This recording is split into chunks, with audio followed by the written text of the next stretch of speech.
Even though it's getting pretty old, the Sony a7 III is still considered a very reliable choice for both photo and video. But what happens when we pair it up against something like the Panasonic S5 Mark II? This is a camera that has way more features. We're gonna run through these cameras and do a bunch of comparisons. I'm gonna cover everything from low light to photography to shooting in their log profiles to shooting in their standard color profiles, just so you can see how exactly each one handles real world shooting. Now, before we get started, I built a free 14 Days to Better Video series, and this is a series that is created to help you get better at shooting video. There's a bunch of practical and hands-on techniques that I would like to share with you that I've learned over the years. There's a sign-up link in the description. I'm not sure how long I'm gonna leave that one open, so if you're interested, I would say jump in now. Just to be clear, this video is not sponsored by Sony or by Panasonic. What you're seeing is my own unbiased testing. I've gotten so many comments of people telling me over the years to go out and shoot with the Panasonic S5 Mark II, and let me tell you, now my eyes are opened up. Also, YouTube videos have compression, so to get the best comparison results, I've left free project files in the description that you can download. It's the footage and the photography that I got with both of these cameras, so you can test out those shots in your editing workflows. This might help you make a better decision if you're looking to purchase either one of these cameras. Let's see if you can tell which camera got which shot. The first comparison that I did was I raised the ISO up to 25,600 on both cameras. Camera A looks a little bit punchier and more saturated to me, while camera B feels a little bit flatter, but when it's flatter, it's a little bit easier to work with in post-production. I'm shooting with the standard color profiles in both of these shots. Camera A stretches the scene with deeper shadows and brighter highlights. It pulls more of that tonal range, giving the frame extra depth while still holding contrast in the sky. Whereas camera B starts to brighten the entire image, it lifts those midtones across the entire image, and it lifts the detail in the clouds and the ocean.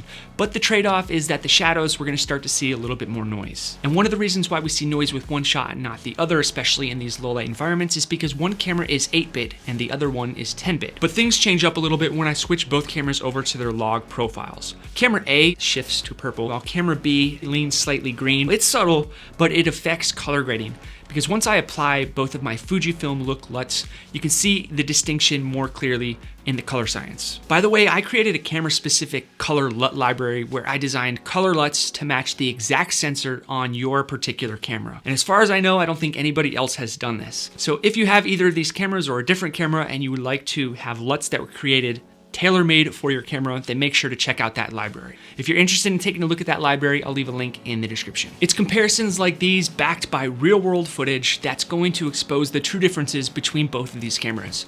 And we're gonna keep on digging today on the Film Alliance.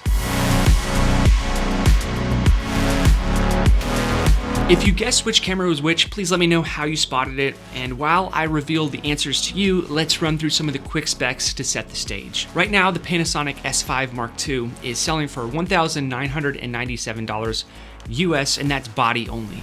The Sony a7 III is selling for $1,998, so there is a $1 difference. The Panasonic S5 Mark II was released in 2023. It also has a 24.2 megapixel full frame sensor, but it has 779 phase detection autofocus points, and it can shoot in 6K up to 30 frames per second. It has dual card slots, it has a fully articulating touchscreen, and it also has an advanced active stabilization, as I'll show you later in the video. It weighs a little bit more at 1.64 pounds. It's a little bit heavier than the Sony, but it does add modern features like a full-size HDMI port and a built-in cooling fan. The Sony a7 III might fall under the category of retro at this point because it was created in 2018. It features a 24.2 megapixel full frame sensor. It's got 693 phase detection autofocus points.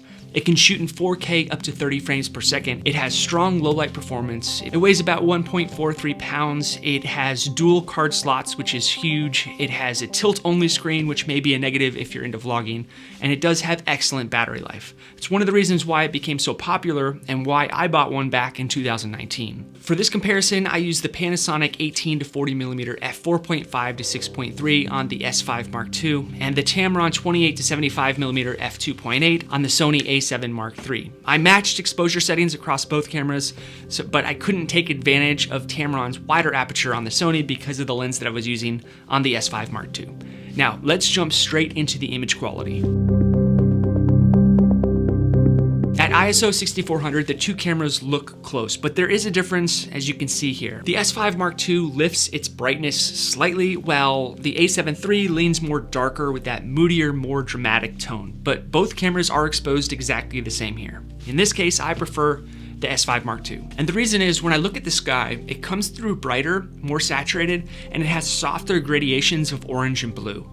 The color feels a little bit more lifted overall, giving the frame a cleaner but slightly flatter look. Whereas the Sony a7 III, on the other hand, it leans a little bit deeper into those rich tones across the horizon. The blues are darker, the sunset highlights stay controlled, and the overall feel is a little bit moodier than what I prefer. I also wanted to raise both cameras' ISO up to 12,800 to see if we could split the difference even more. And with this new ISO, the S5 Mark II still shows more visible shadow detail across the pier and the water. The a7 III stays darker and cooler, trades off that brightness for a heavier, moodier look, and in this case, I prefer the Sony a7 III shot. But let's say we were trying to shoot on run-and-gun situation and we just wanted to take our exposure compensation to 0.0. At standard exposure, both cameras aim for balance, but they interpret the tones differently. The S5 Mark II leans slightly flatter, while the Sony a7 III adds more contrast straight out of camera, along with being a tad brighter overall. So then we switch it down to -1 on the exposure compensation. The S5 Mark II holds onto that shadow detail a lot more, especially in the midtones, while the Sony a7 III deepens those blacks and gives a more muted and less forgiving look in video. I prefer the S5 Mark II. But then when we take the exposure compensation down to -2.0, then this flips, and the S5 Mark II turns darker overall, but it still holds that subtle detail in the sky and the storefront, whereas the Sony a7 III is now brighter. And I have no idea why this is or why this flips. If you know, please let me know in the comment section. But that's when we had a lot of light outside. When I jump back under the pier and we don't have the best lighting situation, both cameras seem to expose about the same when I'm exposing for -2 on the exposure compensation meter. However, in this strong backlighting situation, the S5 Mark II prioritizes highlight retention, keeping the sunset intact. You can see that behind me, and it underexposes the subject heavily. Now, I'm the subject, so I don't know why I'm saying the subject, but the Sony a7 III lifts up those midtones a little bit more, making the subject, me, a little bit brighter against the backlit sky. And then when I move out of the way, we get to see what the sun color looks like. The S5 Mark II renders the sun with a softer, warmer glow, keeping in those highlights, I'd say more smooth or cinematic, if you will. Whereas the Sony a7 III sharpens up those edges, it pushes out the contrast, and it gives the sun a stronger punch, more saturation, with a little less roll-off. In 4K 24 frames per second, both cameras deliver sharp detail, but the S5 Mark II resolves to a more flatter, more cinematic base, while the Sony a7 III leans more contrastier out of camera. I see this with every single Sony camera that I own. But when I'm shooting in 1080p 60 frames per second, both cameras handle the motion very smoothly.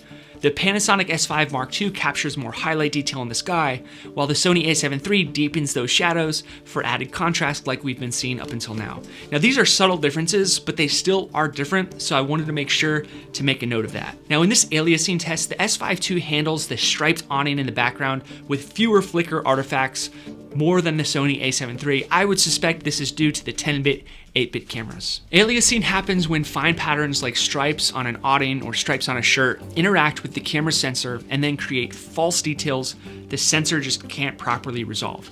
In video, this shows up as shimmering or flickering in the lines as we move from side to side, and I think the S5 Mark II handles this a lot better. Now, when I switch both cameras over to their log profiles and I grade both log shots with my Fujifilm inspired LUTs, you can see a clear difference in what the cameras look like. The S5 Mark II delivers a smoother highlight and mid-tone roll-off with cleaner gradations in the sky and water, while the a7 III can still look filmic, but requires a little bit lighter, more careful touch to keep that image intact. The 10-bit V-Log gives you more latitude when pushing colors and keeping noise minimal and skin tones more consistent when you're color grading, but the Sony a7 III's 8-bit log holds up decently, at least for this shot. But the skies and the shadows risk banding a lot sooner. The S5 Mark II and the a7 III both have grading flexibility. Unlike what I've heard a lot of people say in the past that you can't grade 8-bit S-Log footage, that just simply isn't true with the Sony a7 III. The S5 Mark II does deliver smoother tonal transitions, especially in the sky and the water, and it keeps those gradients clean and the noise to a minimum.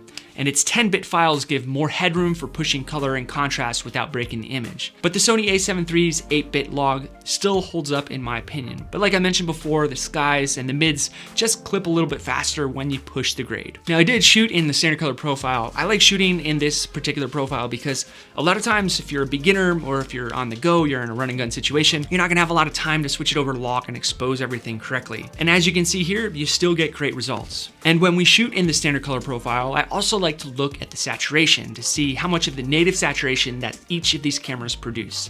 The S5 Mark II lifts up the saturation gently, not as much as the a7 III. The sunset is balanced, it has a natural roll-off, whereas the Sony a7 III deepens those tones and pushes the color a little bit harder, which adds drama, but it does risk clipping the highlights and the skies and the horizon. Now when it comes to photography, the Panasonic leans brighter overall with smoother highlight roll-off that holds more color in the sky.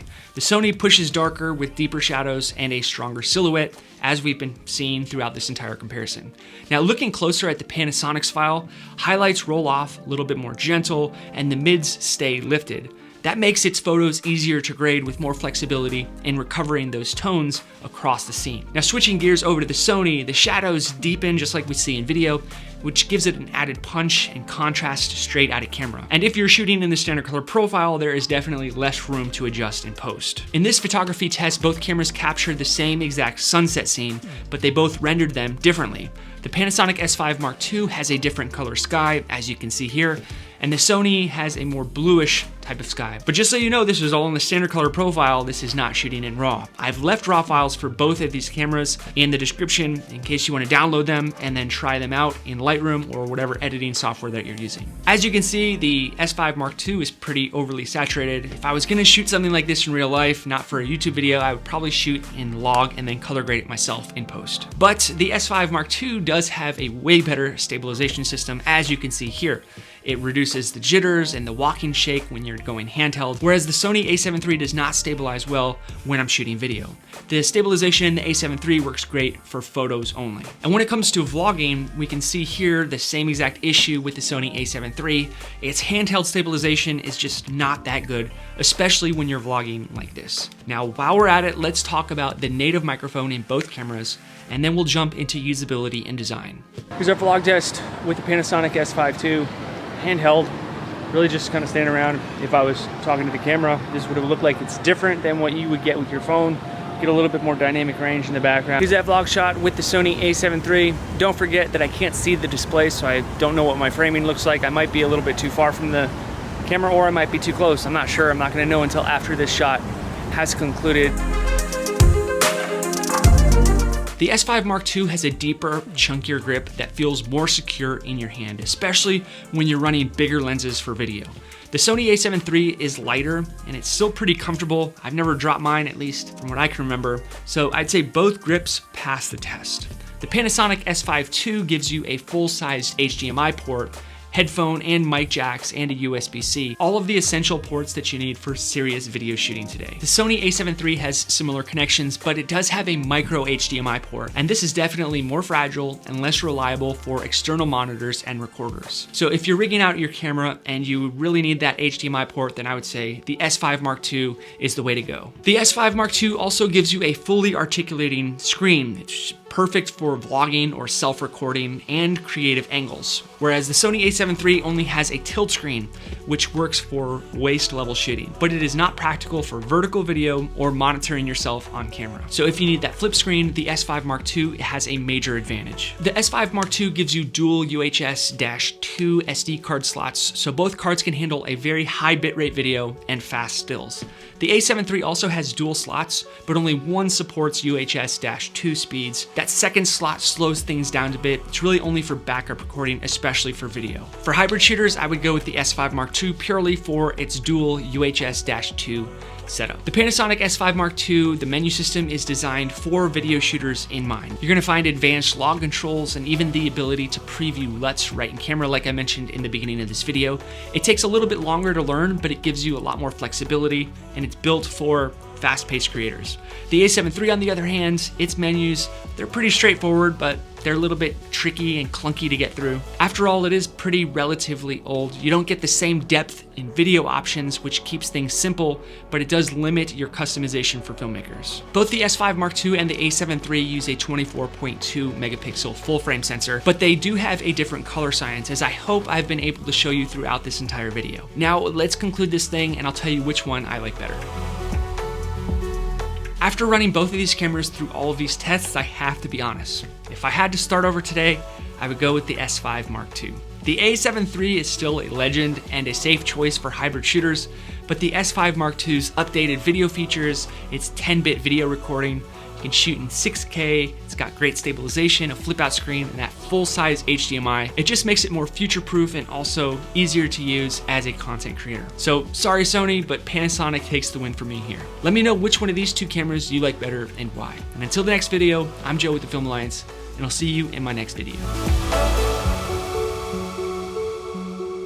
Cameras are like mountains. When you first get one, you don't really know how to use it, you're at the bottom of the mountain. But then over time, after you learn how to use it and you officially know all about it, you are at the peak. This course is a guide to help you get to the top. I remember when I bought my first camera, I was so excited, but I was completely overwhelmed. There are so many buttons and dials and settings that I just didn't understand. I just wanted to know how to use the thing and start creating. But instead, I spent hundreds of hours in their user guides and watching YouTube videos trying to piece it all together. If that sounds like where you might be right now, this course is for you. 3-Day Camera Jumpstart Video Basics 101 is designed to walk you through your camera step by step in a way that actually makes sense. Whether you just bought your first camera or you've had one sitting on your shelf collecting dust, I'm gonna help you understand what everything does, how to use it, and how to start filming with confidence. We're gonna go over everything from form factor to the dials and the buttons, what everything means, stabilization, we're gonna talk about lenses, go over some exposure, and so much more. You don't need to be an expert, you just need someone to help break it all down for you. So if you're ready to finally understand your camera,